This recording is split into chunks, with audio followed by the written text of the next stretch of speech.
maybe. Yeah, Oh, there's it is definitely one there's at least one in the Mystery Mystery Rainforest. And now, one of the more important cards in Dylan's deck, he's got the Gataxian Probe here. I'm surprised he didn't lead with a land, though, because you got to play around cards like Stifle. And I'm not Stifle, but you have to play around cards like Daze. So we'll go ahead and get to see that here. He's going to fetch. This is with the Gataxian Probe on the stack. Oh, so, okay.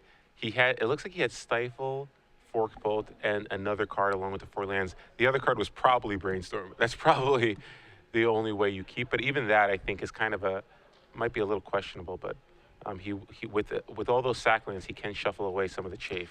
So it looks like he's going to brainstorm here just for some information denial. He's going to not let Dylan see what kind of control elements he has.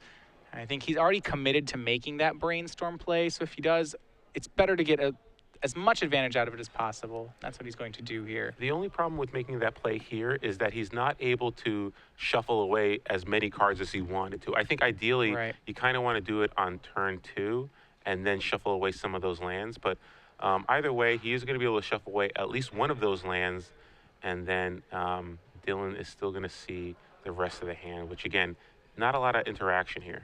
So we see the hand. It's 1 Misty Rainforest, Stifle, Forked Bolt, Lightning Bolt, Tarmogoyf, and Brainstorm. So those red spells pretty weak here. He does have the creature that he wants in Tarmogoyf. He has Stifle for control cards, but really the control cards he has, when you look at them, Stifle, Bolt, and Forked Bolt, really not the correct ones for the matchup. Yeah, well, the good news is he does have another Misty Rainforest that he put on top of his library, which he will draw. So he's going to be able to draw that. He can play the one in his hand, sack it, get a Tropical Island, and play the Tarmogoyf. So step 1 complete. You got a threat into play. Step 2, cast that second Brainstorm and start shuffling away some of those cards. You don't need all of those Stifles. All right, so post-Gataxian Probe, we're going to go ahead and see Scalding Tarn for Dylan. He's going to sack and get a land. He'll start setting up his own cantrips now that he knows what he's playing around. This, to me, is a little bit of a green light for Dylan. He saw that there was, the only control card from Taylor was a Stifle, and he's tapped out right now. So if Dylan has, say, an early show and tell, I think he's able to go for it here. The problem is that Taylor did hide 2 cards on top of his library, so he's not positive if one of those is, a Daze or a Force of Will, then suddenly that play doesn't seem to make much sense. But wow, a ponder of show and tell, Force of Will, land. So pretty strong ponder there. Let's see if he's going to keep it. Not sure what the rest of his hand is. I don't know if he has a fatty or not, but if he has an Ancient Tomb or City of Traders, we could see a turn 2 show and tell, like you said. And he is, in fact, going to keep it. Yep. A keep on top, a draw of Force of Will. It does look like he has that Emrakul in hand, along with Brainstorm. And he has Emrakul and Gristlebrand. It looks like now he's a Force of Will backup for what he's about to work on here. So this is going to be tough for Taylor. Yeah, if he has the double land, that's huge. Not sure if he has it, though. He might not have any other mana, to be honest. Yeah. He has a land on top of his deck that he left there. So yeah, it's not a double land, though, so we're not going to see a turn 2 show and tell. But yeah, obviously, turn 3 show and tell with Force of Will backup, given Taylor's hand in particular, still going to be pretty good for Dylan. So let's see if he's able to get a 3rd land. He's going to have to cast one of his Ponder here. Yep, Taylor did make the Tarmogoyf turn 2. I think you're going to see Dylan play that land and sack it right away. Well, he's going to go ahead and, it looks like, Brainstorm first. His Brainstorm and Ponder. So getting the most out of his cantrips here if all he wants to find is a 3rd land. Oh, that's right. He kept the show and tell, the 3rd card at the bottom. So he has to draw it. So, oh, wow. So he drew a Lotus Petal and a land here. So pretty good turn for Dylan. Now he can crack that fetch land right away, knowing that Taylor does have a Stifle in his hand. And then he can cast the Ponder. Yeah, he's going to shuffle away the Emrakul. He's found Gristlebrand. He had 2 monsters. That's 1 too many for show and tell. So looks like that one's going to be binned. And Gristlebrand is more than enough to win this matchup. Gristlebrand's the preferred beater. Though to be fair, I don't know how much it matters which one he uses in this matchup. They both seem like they're pretty strong. Yeah, but Gristlebrand, I mean, I think you just want to. It's one of the. You might as well just get the Gristlebrand into play, because there are situations where Emrakul comes into play, but your opponent has a dominant board and they're able to just sacrifice 6 permanents and then kill you with the Tarmogoyf. I don't think that would happen right now, given the state. Right. But yeah, I think Gristlebrand is going to lock up the game anyway. So So it looks like Dylan's going to search for an islet, and then he's going to cast probably a ponder this turn.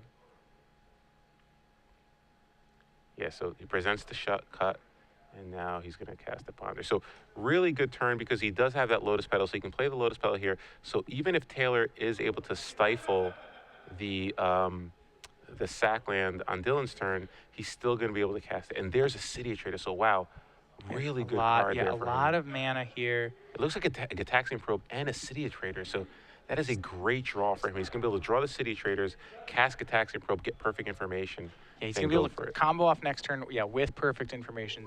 That's going to be huge for him. I mean, Taylor can cast Brainstorm in fairness, so he won't get total perfect information. But again, I still think you're going to go for it there with City Traders. Well, I mean, he's still at 16. Taylor does have a threat of Tarmogoyf. Tarmogoyf hasn't even found time to swing yet, though. Either way, though, why give Taylor an extra turn? You have Force of Will backup, plus 2 mana to play around Spell Pierce and Daze. This is exactly what he wants to set up. Yeah. So we see that. The Ponder, keeping cards on top, drawing City of Traders, and that will be a pass back for Dylan. So Taylor's going to draw his card of return. He's just got a 3/4 Tarmogoyf in play. He's got a Volcanic Island now that he drew for the turn. His hand, again, really weak. He's got Lightning Bolt, Forked Bolt. Now he's going to Brainstorm, so that's even better for Dylan because now Gitaxian Probe will give him perfect information. And Land, Ponder, Delver, those are the 3 cards drawn off Taylor's Brainstorm. No cards like Spell Pierce or Daze or Force of Will. That's really what he's looking for right now. More cantrips and more threats, is not going to help contain Dylan's hand. Yeah, and it's funny, before the match we were talking about cards like Lightning Bolt and Forked Bolt being really bad game 1 for Taylor, and he's happened to draw all of those cards and Stifle along as well. All right, so 3rd land for Taylor. And looks like he's going to go ahead and fire off that Ponder as well. He's really wants to find some counter magic as soon as he can. Yeah, we're going to see a Ponder here, and then depending on what he finds, we could see him just play the Delver out there and hope that Dylan doesn't have it, or he could just try to cast, leave the mana up and kind of bluff a Spell Pierce. But either way, we know what's in Dylan's hand, and it looks like he's going to go for the show until next turn no matter what. Particularly if Taylor only has 1 mana up. Yep, and that fetch there of Taylor, he got the 2nd Volcanic Island. That's so that he could cast double burn spell later on if we ever get to that point in the game. I mean, yeah, in fairness, 1 more Fork Bolt and 1 more Lightning Bolt, he could actually kill a Grizzlebrand. Unfortunately, Dylan will be able to draw several cards off Grizzlebrand. He could stifle. But, yep, he could stifle that. That's correct. But then the burn spells are going at the Grizzlebrand and not Dylan, so Dylan might even be able to activate it again. Oh, yeah, that'd be too low. No, he couldn't do it. He could. So with Stifle and enough burn spells, there's a shot.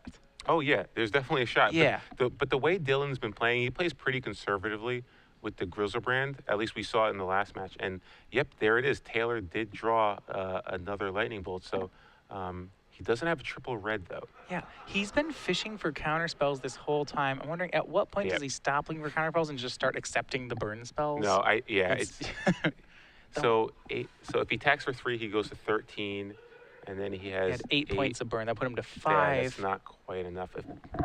You'd need 2 more. If you saw 2 burn spells in the top 3 there, then are you going for it? At that point, you're like, well, this is the destiny. Well, you beat the Emrakul, you don't beat Grizzlebrand. That's the problem. Because if you play a Delver here, and then you're able to get another land in the play, you'll actually have 6 permanents that you can sack. Well, you can even stifle. You can stifle the Annihilator. That's true, yeah. So, but I think he just wants to find a counterspell here. Yeah, that is certainly, I would think, the preferred line. So after all the cantripping, Taylor does get an attack, and that's Tarmogoyf puts Dylan down to 13, and it is showtime. And by that we mean it is show and tell time. He'll start out with Gitaxian Probe, see what he is up against, and just a stifle. Yeah, so this hand is just, there's not enough to go to deal with the Grizzlebrand. Grizzlebrand, honestly, as long as Dylan just, a 7/7 flying lifelinker is good enough. He doesn't really need to draw cards. No. So I don't think the stifle is going to be that relevant unless, of course, if Dylan had a 3rd red, I'd say there's a chance because if he draws, like you said, a Lightning Bolt or a Fork Bolt, he can throw everything at the Grizzlebrand. Force of Will can happen, but then again, if Taylor would need another counter spell. So Yeah. kind Well, of the a thing tough is, spot here for because him. there was no counter magic in Taylor's hand, Dylan actually was able to hang on to Force of Will plus blue card. Yep. So that's an insurance policy on his Gristlebrand there. As you saw there, Show and Tell was cast by Dylan. It's a Gristlebrand for Dylan. It's a Delver of Secrets for Taylor. And Delver does not flip, unfortunately. And a tough battle now for Taylor Scott. Yeah, 7/7 Lifelinker, likely just going to do it. Yep, he's going to wasteland him off the City of Traders. And there won't be any profitable attacks this turn. He does have the 7/7 to block him. But almost swung into it, decided against. So Dylan draws a Volcanic Island and still has that Force of Will in his hand. Now we're going to attack for 6, attack for 7 rather, drop Taylor to 10, and Dylan is going to go up to 18. Yeah, and I like what you said about in this matchup. The draw 7 ability in Gristlebrand actually not as relevant. He can just start hitting it with the 7/7 lifelink. That's going to be pretty hard for Taylor to race. That's all he needs. 7/7 flying Lifelinker. Tough to beat, especially if you're Rug. Yeah. So Dylan Jones managed to win the first game despite being on the draw. And kind of what we expected. The matchup's kind of difficult for Rug Delver, particularly game 1, just because they have too many cards that just aren't really effective. Yeah. So game 1 goes, as you said, goes to Dylan Jones. But this is not a new area for Taylor Scott. He's gone to 3 games in the top 8, 3 games in the top 4. Especially last round, lost game 1, had to battle back twice against Elves. We'll see if he can do it against Sneak and Show. Yeah. But before we do, we have one more giveaway for those of you guys who are watching at home. We are going to give away 1 year's worth of Star City Games Premium. Rules have been the same as they are in the top 4 and the top 2. You need to correctly answer this trivia question with the hashtag SCG Premium, and at the end of the finals, we will announce our grand winner of a year of Star City Games Premium. So, last question of the evening. Last question for 1 year of premium. Taylor Scott, our number 1 seed, our finalist, he's playing Rug Delver, and in his Rug Delver main deck, he's got 2 1 red mana burn spells. One of them is Lightning Bolt. What is the name of the other 1 red mana burn spell? All right, this one is a sorcery. It is a sorcery. The first one's an instant Lightning Bolt. The second one's a sorcery. What is the name of the 1 red mana sorcery instant in burn spell in Taylor Scott's Rug Delver main deck? All right, if you believe you know this, hop on Twitter, send us a tweet with the hashtag SCG Premium, and you may be a winner of 12 months of Star City Games Premium. 12 months, a full year. A full year's worth. And Brad Nelson articles, BBD articles. It's excellent. And if you say you already are a premium member, you can actually still compete. That will be added onto a current subscription. So anyone watching, send it in. So going into game 2 here, what do we think we're going to see after board? I mean, this is one of those things where it really, if the Rug Delver deck isn't prepared for show and tell, it's not going to get much better for them. I mean, they really have to have a certain sequence of cards in order to beat them. A lot of times it's Ashen Riders. That's one of the cards we see kind of as protection against show and tell. But in Taylor's sideboard, looks like he doesn't have that much. I mean, he's got 3 red Elemental Blasts and 2 Flusterstorms. That's basically, those are the only cards that I can really see coming in here. Yeah, sometimes you see cards, anywhere from Sower to Gilded Drake to Ashen Rider, something that he can show and tell in. Taylor doesn't have any of that in his sideboard, so he's just going to have to be fighting over the show and tell in the first place. And that's using the cards you'd said, the Flusterstorms and Red Elemental Blasts. In his defense, he has 5 of them, so that's actually improves his counter spell suite a fair amount. But the fight will largely be the same for him as it was game 1, is to get out an early threat and then try to win a counter war against a pretty loaded Sneak and Show deck. Yeah, the real problem with this, though, is that Taylor has to contend with Blood Moon, and Blood Moon is a nightmare for Rug Delver decks. It's the one card that you really don't want to see against. I remember talking to Bakula, who loves Rug Delver. He would always talk about how he would keep losing to these random people wearing Metallica t-shirts who went turn 1 Blood Moon, because it's just such a beating. Blood Moon's not a card that you typically see very often, but now that Sneak and Show is very popular, Sneak and Show decks almost always have Blood Moon in their sideboard, which made this matchup even better for them, because Rug Delver really it doesn't play any basic lands whatsoever. So if a Blood Moon resolves, it's going to be very difficult for Taylor to kind of function. And the fact that Dylan has Ancient Tomb, City of Traders, along with Lotus Petal, means that he can actually cast Blood Moon relatively quickly with counterspell backup.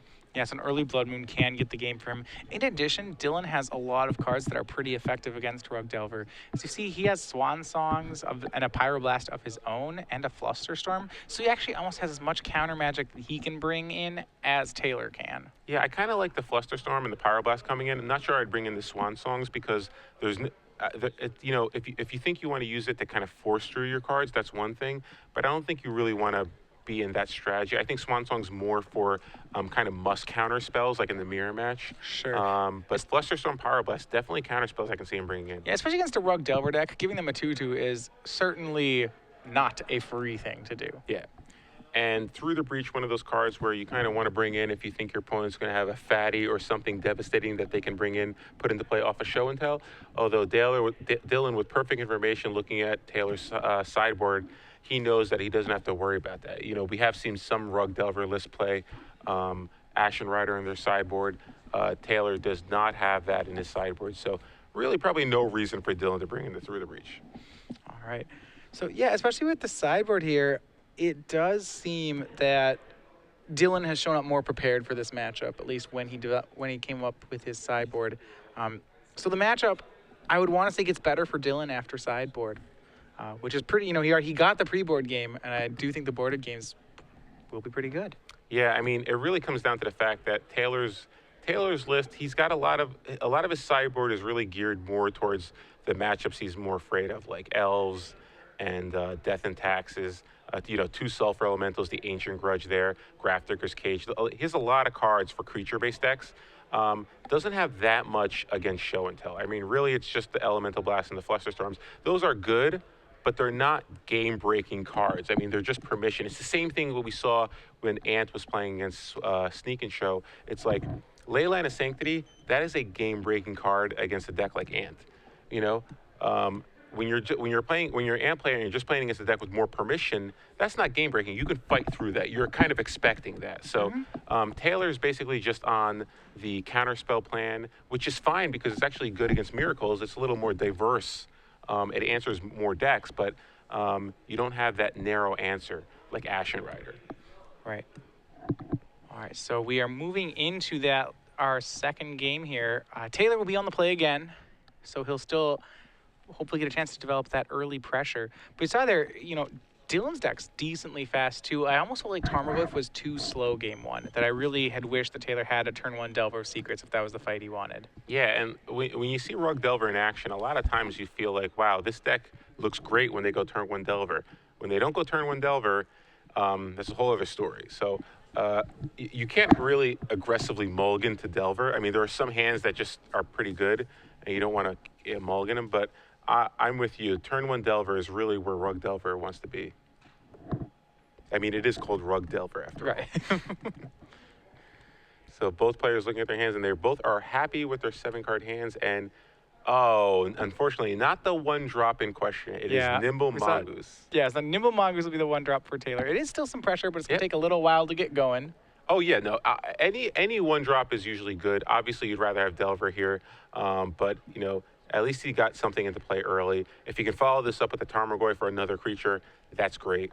Because Dylan probably didn't bring in Pyroclasms. All right. So the turn 1 Mongoose on the play, we'll see what the response that Dylan has is here. On his hand, we see Sneak Attack, Emrakul, and Show and Tell in his hand, so plenty of combo pieces for him.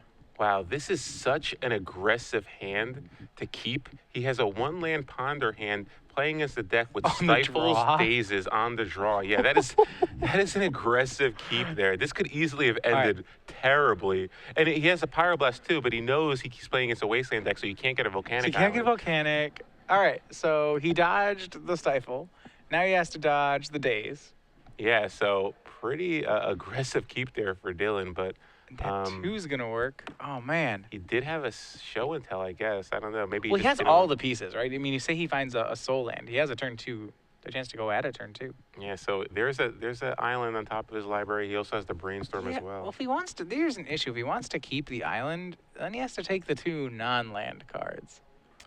And he doesn't have a shuffle. He really wishes that was a fetch land, not an island. I mean, I mean, the land. I still think you have to take land here. You absolutely have to take it. Yeah. But you know, I mean, you do get land and you get a brainstorm. So Yeah, you get to land, see two brainstorm. cards deeper. It's reasonable to think you'll hit another land, maybe even a fetch land to shuffle away some of these extra show and tell and sneak attacks. Yes. So a bold keep for a bold man here. Let's see if it pays off. Yeah, he has Pyroblast, Force of Will, so potential to go turn 3 show and tell with Force of Will backup. All right.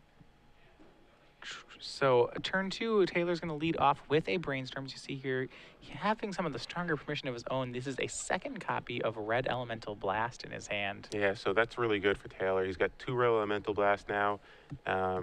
Has another sack land, I believe, so not quite at threshold yet, but he's getting there. And Nimamongo's going to swing over for 1.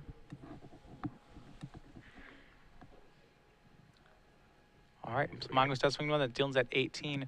This is really one of the more control draws for Rogue Delver in the matchup. You know? Yeah, and if that was the Delver Secrets, Taylor would be ecstatic right now. But Dylan's still in pretty good shape. He's as long as he makes his land drops. If he can continue to make his land drops, that's key here. He's not under a ton of pressure right now, but Two let's see if cards this brainstorm in graveyard. resolves. Yeah, 2 cards in the graveyard for Taylor. Virtual 3 thanks to Scalding Tarn. Only halfway to making the Mongoose into a 4/4. 3/3 with 7 cards. All right, Brainstorm cast by Dylan. So we toss the show and tell he knows about. Can he hit another land? It is a sneak attack, and City of Traders is the last one he gets. So he's going to get the City of Traders, but with no shuffles, he's going to have no lands and no red mana. Yeah, well, fortunately, right now Taylor only has access to 1 red mana. So with City of Traders and the ability to play around days, he still might go for it. Obviously, he doesn't know Taylor has double Red Elemental Blast, but if Taylor doesn't get a second red into play, it won't really matter. Well, I believe there's a Spell Pierce in Dylan's hand as well. Oh, does he have Spell So Pierce? yeah, he's going to have 4 mana. That's enough to go show and tell with Spell Pierce up. Oh, and Dylan has a Spell Pierce, you're saying? Dylan has a Spell Oh, Pierce. okay. Yeah, I think he may have enough offensive counter magic between looks like a Force of Will and a Spell Pierce to actually just punch through that show and tell. Yeah, so, yeah, it looks like either a Spell Pierce or Fluster Storm, so I think you're right. I think he has a 1 blue mana counter spell there. So we're going to see Scalding Tarn gets sacked to go for a Volcanic Island. I don't know if we're on Taylor's turn or not. Yeah, it looks like we're on his turn. I'm not sure if it's his upkeep, rather.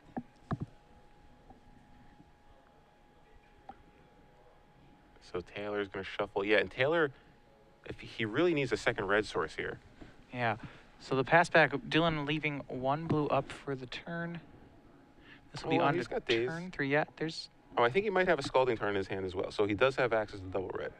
Yeah. He's got to be cautious here. He can't tap one of the red sources. Yeah, it is going to take double red blast to stop the show and tell next turn. Ooh, so Nimble Mongoose there gives him another threat. So now he can just play. So now I think he's Yeah. going to keep up both red. There's really no reason. He's going to play the Nimble Mongoose here and pass back. And now I like his situation. He's got double red Elemental Blast and Force of Will in days. So that is a full 4 counter spells. Well, 3, the days is his blue card for force. Yeah. But Dylan's going to try to find another land. He's going to go with a Brainstorm on end step. He refines the City of Traders and that sneak attack. And the last card was a fetch land that he was able to get. So he can bin some things and shuffle them away. I think first card to go is going to be that sneak attack. Yeah, so here's the question. If Dylan tries to go for it on his turn, he's going to be in bad shape. If he Yep. can wait a turn, though, and he has access to Spell Pierce, Red Elemental, Pyroblast, and Force of Will, it should be able to resolve. Well, he'll need to do that, but and he'll need to have 5 mana sources so that he can also get around days. Oh, no, because the days will The have to days get is the blue pitched. card? The days Right. is the blue card currently. So depending on what Taylor draws, yeah, but you're right. Yeah, presumably if Taylor draws any blue card, give Taylor a 4th counter spell. Yeah. But I think he does have the city. Yes, if he has a sack land, so if he has a Volcanic Island, he can play the Volcanic Island, and then next turn, yeah. So he has a Scalding Tarn, he can play the Scalding Tarn, and then next turn he can play City Traders. But it looks like he might try to go for it now. Yeah, how do you feel about right now him going? So I'm going to throw this out there. He has 2 show and tells. So he's going to go ahead and Oh. go for the first show and tell here. Let's fight a counter war yeah. over a decoy one. I like that. I didn't realize he had 2 show and tells. I like that a lot. So show and tell. Yeah, I believe that's show and tell number 1. It's going to be Red Blast. That'll be Spell Pierced back. That does turn on the days in Taylor's hand. But that means is he going to give it up though? Well, I Because think he basically so. it It's the it same as technically the turns Force of off Will. the Force of Will. Yeah, I think he's going to do it because a blue card turns the Force of Will back on, whereas I'm not sure that Days is, this might be one of the last chances for Days. Yep, you're right. So looks like it will get. Oh no, he still has the Force of Will. So. Oh, Yep. man. And he's going to pitch his second show and tell to it to try to win this Oh. fight, and that might be too aggressive on Dylan's part. And that should do it. The power, the last red elemental blast should be enough here. Yeah, so if you're Dylan, you can stop and reload there, go for show and tell again, and then if you've drawn a blue card, you're fine. Yeah, he played around the double counter spell, did not play around the triple counter spell. Yeah. So the best thing about counter fights is if you win them, your Nimble Mongooses get giant. Now, I do have one interesting thing here, which I want to point out. So I believe when he brainstormed, he put a sneak attack back on top of his deck, right? Yes. I don't believe he's shuffled since. And I No. do but- think he has a Scalding Tarn in hand. Yeah, but he doesn't have double red, so he's not going to be. So it's able going to be a activate 2-turn. You're right. It's going to be a 2-turn affair, and the Nimble Mongoose have gotten pretty big. Yep. But And Taylor still has a Force of Will in his hand. no blue card. So if Taylor does not get the blue card, Dylan draws sneak attack, plays Scalding Tarn. He's gonna have to take 2 hits off the Mongoose, so that's gonna be rough. He's gonna be down to 4. And Taylor doesn't have 6 permanents, so That would do it. it should be enough. Yeah. So I definitely think Dylan's going to just go for sneak attack next turn if it is in top of his library. Exactly. His last cards are Scalding Tarn, red is Red Blast, Oh, and that yep. Red Blast is stranded for the game. there's a blues card. Yep. It looks like Taylor did draw a blue card to pitch the Force of Will, but he's going to cast Brainstorm. Ooh, all right. Does he find another blue card? If he doesn't find one, that's gonna be Yeah, he found the Flusterstorm and another okay. Force of Will. Well, sometimes you can only play around 3 counter spells, not 5. And yeah, this is really the game plan that suits Taylor. Some 1-drops and just a bevy of counter spells. And drawing 3 of your sideboard cards. Yeah. That's really the main Well way put. you got to win these matchups. All right, floating 2-mana off City of Traders. Dylan's going to go for that last sneak attack, so 2 colorless. He's going to play Scalding Tarn. And sack Tarn. So he's down to 10 off those Nimble Mongoose. Goes for a red source. But, yeah, you're right. There's the counter spell. Well, Flusterstorm. Well, he can pitch the Flusterstorm to force if he wants Right, to. say Flusterstorm can't actually hit sneak attack, but you're right. He still has force plus blue card. This is a situation of mana too. So there were no wastelands in Taylor's draw this game. If one of those islands was actually a volcanic island, Dylan would have enough mana here to red blast back on the Force of Will. Yep. I think he's still right for getting basics. in all Yeah, you fairness, have to know. go, especially the first one. I mean, he basically Scalding Tarn in the beginning to get an island. Yep, so here's sneak attack. And yeah, I think that's going to get a Force of Will. So Force of Will pitching that last card. It's another Force of Will, actually. Yep. So And that there red goes. blast can't be cast off an island, so it's going to work. And I think this should be it because even if somehow Dylan is able to just show and tell that Emrakul into play, it won't matter because Taylor would have dropped Dylan down to 3. So Yeah. just a final attack with the Nimble Emrakul Mongoose can will be only it. block 1 creature. Yep. Despite all its offensive prowess, it can only block 1 creature. So this should be it. Taylor Scott looks like he's going to even up this match. And he did That draw was a show and tell. So I would cast it here. Absolutely. why show and not? tell. Yeah. All right. Yep, you got it. Okay. But there you go. That's the Flusterstorm for it. Wow. All right. So he said he had it. Doesn't matter. Just counters everything. So Dylan tries desperately to resolve. He draws 3 show and tells and a sneak attack, but they are no match for the red blast, daze, forcible, Flusterstorm from Taylor Scott. So Taylor Scott managed to even up the match, and now they're going to go to game 3. That's the awkward mid-match handshake. I mean, we'd have such an epic ending like that. Like, oh, you want to shake the hand? You're like, but wait, there's still more. Yep. So both players are going to go to the sideboard again to make sure that they're happy with the strategy. And now you got to really say that you got to like Dylan's chances. He's on the play. He's got those blood moons. He can get an early blood moon into play.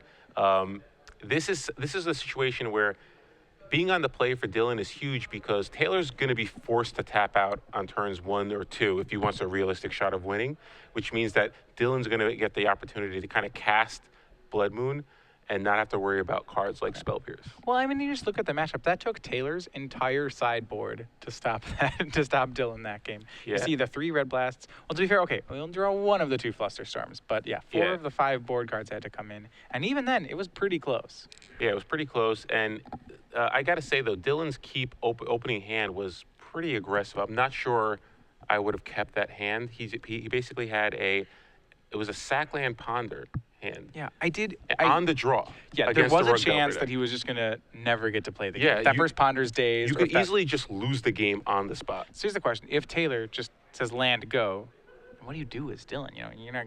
Exactly. Do you crack a fetch land into that? Like, because the problem is if he's willing to hold up a mana on turn 1, he's holding up that mana for the whole game. Yeah. You know, he's going to make you... He's going to get a land with that Stifle if he has one. Yeah, so that was my only concern is that I can understand being aggressive against certain decks, but against Rug Delver, I mean, you can easily just lose the game on the spot. Yeah, I do agree. But either way, we're in game 3 here, and now Dylan Jones is going to get the opportunity to seal the deal on the play and become a legacy champion if he can get some Grizzlebrands into play early on like he did in the last match.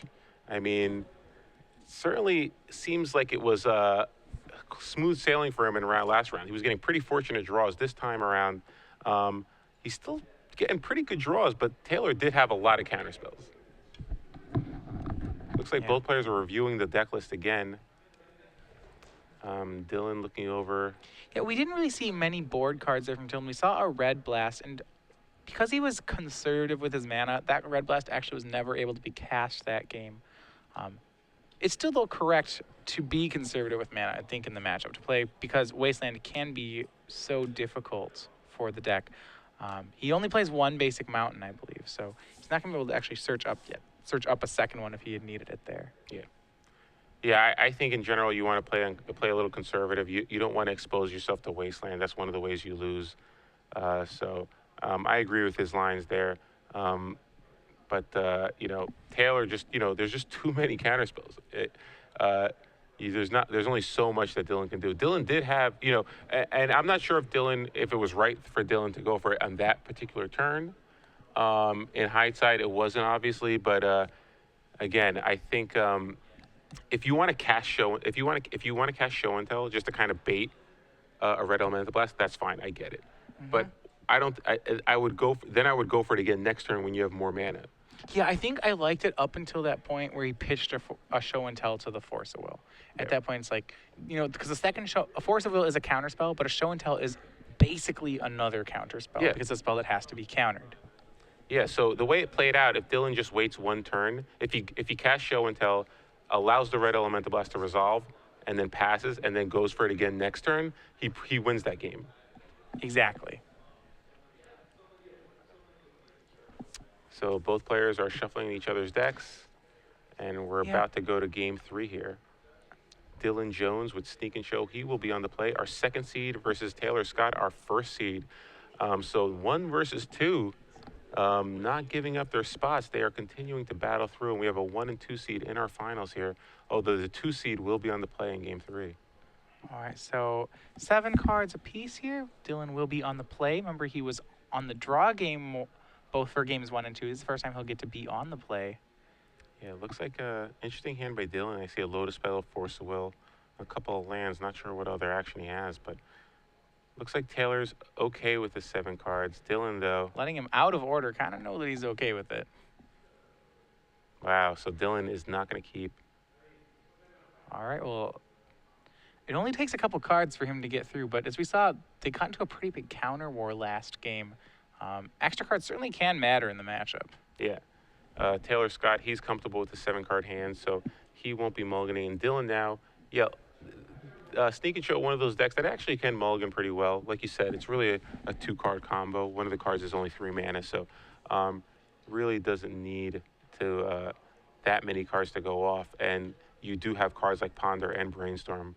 So definitely, and we saw him actually win on turn 2, or not win on turn 2, but get a Gristlebrand into turn 2 with Spell Pierce backup in the last round off a mulligan to 6. So. Yeah, he had a pretty ideal mull to 6. So certainly there are mulls to 6, and actually that one had an extra card in it. There are mulls to 5 that are nigh unbeatable out of the deck. Yeah. So. Yeah, 3 land, Show and Tell, Gristlebrand. Or just like, yeah. Last we saw before was it was Island, Spell Pierce, Soul Land, Show and Tell, Gristlebrand. Yeah, Lotus Pell, City of Traders, Gristlebrand, Show and Tell. Well, that does it, boys. Oh, hey, wait, that loses to Force of Will. That's true, yeah. Another Lotus Petal, Spell Pierce. At that point, then we're in all likelihood, that is the hand we're going to see Dylan draw right here. 2 petals, land, Show and Tell, Gristlebrand, Spell Pierce. That's 6. That's really good hand. You can even turn one of the petals. Yeah, no, it's just that's a good hand. So let's see. We see an Ancient Tomb. Oh, City Traders. And it looks like, did he say keep? Or? I think so. He's light on lands. He has. I think he has City Traders and Ancient Tombs. He might not have a colored mana source, though. I think he has a fetch. So it might be that he just doesn't have enough combo pieces. It looks like Gristlebrand joins the group too. You can tell he's really not happy with it, but going to 5 can be pretty rough.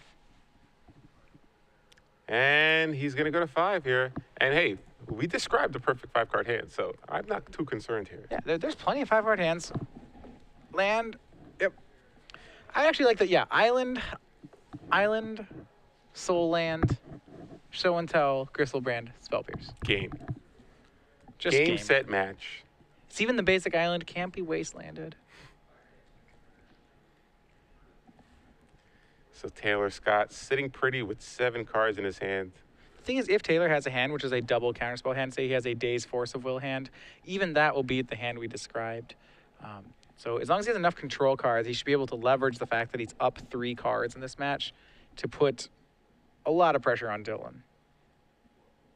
So let's see, is Dylan's 5-card hand going to be reasonable here? All right, we hope so. We'll see.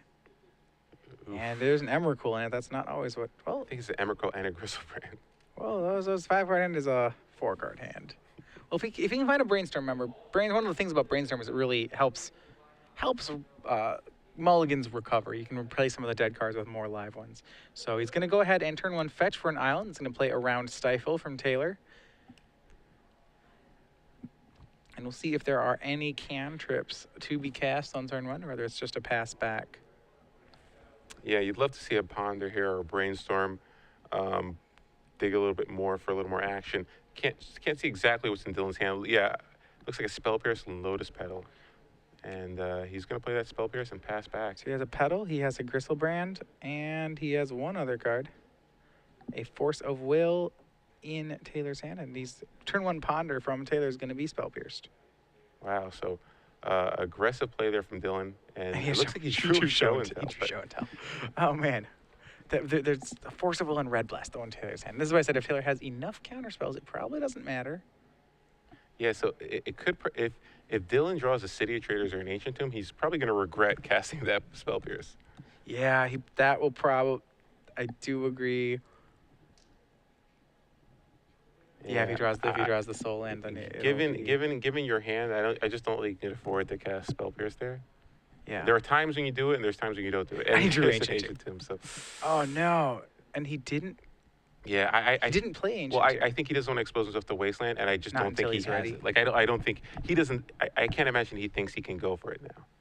Yeah. So if he had saved back the Spell Pierce there, he would have had 1 turn where he could have gone for it, and I think it would make its way through. Unless, Taylor hadn't left a red mana for the Red Blast, so he's only on single counterspell instead of double counterspell. Yeah. Whereas now, it's going to be Red Blast and Force of Will for the rest of the game. Yep. Does he have a blue card to pitch? Yeah, it looks like he has double Force of Will.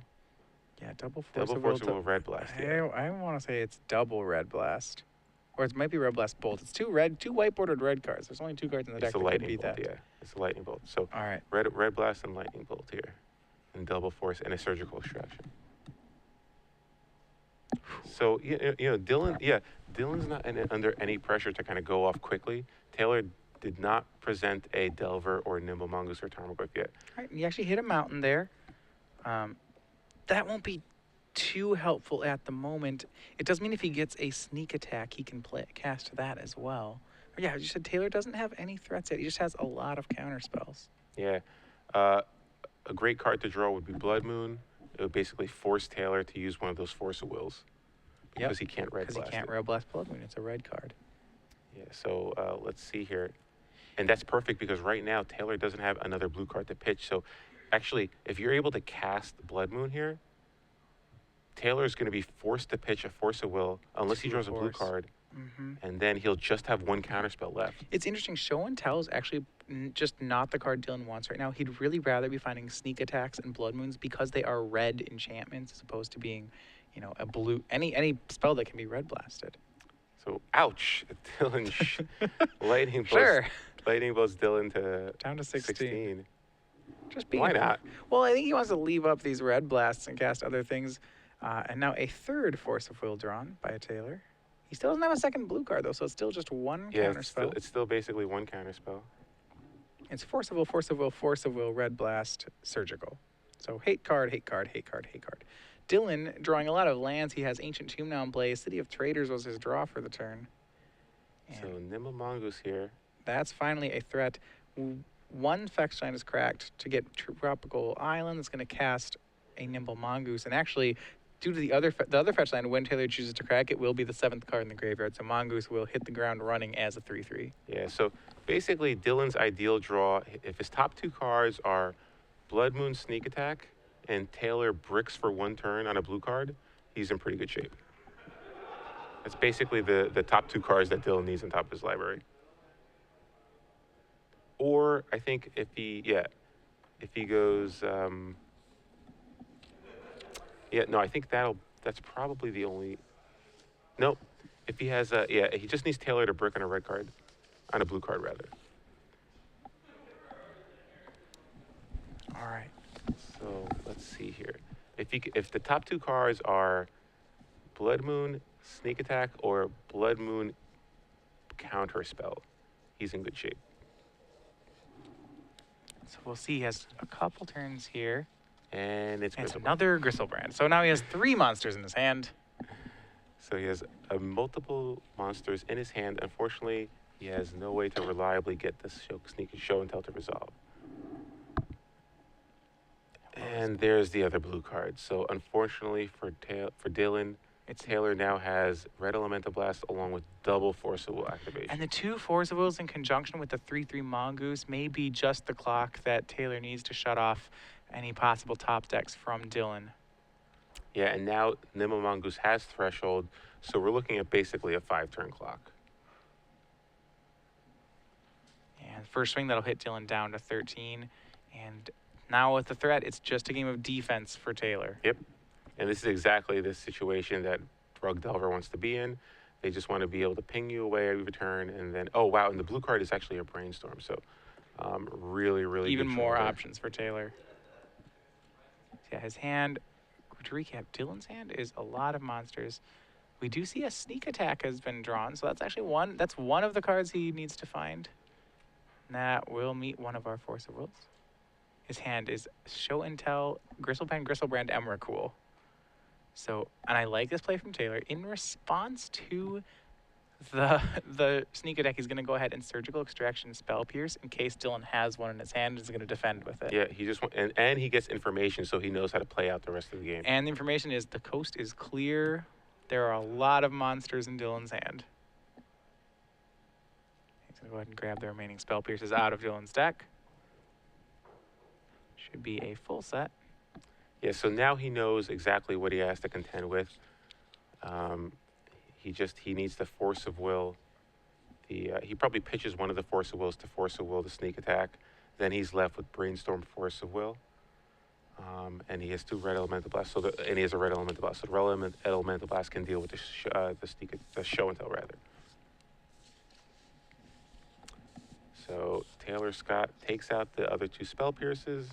He knows now what he has to deal with for the rest of the game. He's looking at 2 Grizzlebrands, Emrakul, and 1 Show and Tell. So there's only 1 effective action spell on Dylan's side of the board. All right, so that now with the information, Force of Will pitch Brainstorm. That's a pretty, that to me is a play of security from Taylor. Rather than Force pitching Force to try to dig for anything else, he's decided what he has in his hand is everything he needs. It's just about the Force of Will. That is actually a good play there because he has 4 lands in play. If he draws a land, he can just cast Force of Will. All right, so now he has a lot of counters. Yeah, absolutely. If he draws a creature, he increases his clock. And if he draws a blue spell, he could just pitch it to Force of Will. So either way, I think he's in good shape. Yeah, and there's a Delver, so that's a blue spell. He'll go ahead and hit for 3 with Nimble Mongoose. That puts Dylan down to 10. And not even going, I don't think he will even commit he doesn't need to, but yep, he is going to play it. And again, I think he's thinking if it flips, it's likely going to be a blue spell. If it doesn't flip, it's likely going to be a land, so then I'll have 5 mana anyway. All right, Lotus Petals, the draw for Dylan. That is no help. And we'll see if this can flip. Is it a 2-turn or 3-turn clock for Taylor? So far, it's still a 3-turn clock. And it's Delver of Secrets and Nimble Mongoose crashing for 4. That puts Dylan down to 6, but the clock is decreased by 1.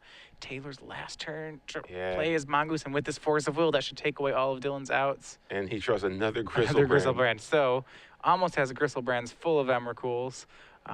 Going to go ahead, make the symbolic effort of Show and Tell, make his opponent cast the Red Blast.